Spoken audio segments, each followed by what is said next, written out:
జేష్ అట్లాగే శివ గారు కూడా కంగ్రాట్స్ చెప్తున్నాను.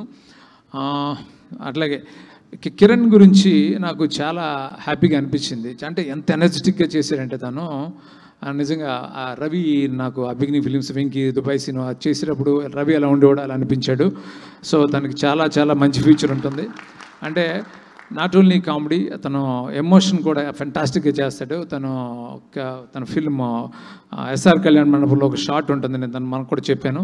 చాలా ఫెంటాస్టిక్గా అంత పెద్ద షాట్ని అంత హోల్డ్ చేసి అంత మంచి పర్ఫార్మెన్స్ చేశాడు. అట్లాగే ఈ సినిమాలో కూడా అంత బాగా అదే పర్టికులర్గా ఫుల్ ఎనర్జెటిక్గా చేయడంతో పాటు ఎమోషన్ కూడా ఎక్స్ట్రాడినరీగా చేశాడు. ఈరోజు ఇంత సినిమా ఎంత పెద్ద హిట్ అయినందుకు చాలా చాలా సంతోషంగా ఉంది. అందరికీ సందర్భంగా మరొకసారి కంగ్రాట్స్ చెప్తూ thank you so much. Thank you sir, thank you so much. మళ్ళీ చాలా రోజుల తర్వాత మిమ్మల్ని ఈ వేదిక పైన చూడడం చాలా సంతోషంగా ఉంది. ధీరజ్ గారు ఇక్కడ వేదిక పైకి రావాల్సిందిగా రిక్వెస్ట్ చేస్తున్నా. ఆయన కాదు, రాజేష్ గారి friend Dheeraj garu to please join the stage. Yes please. Thank you so much Srinu Vaitla sir once again for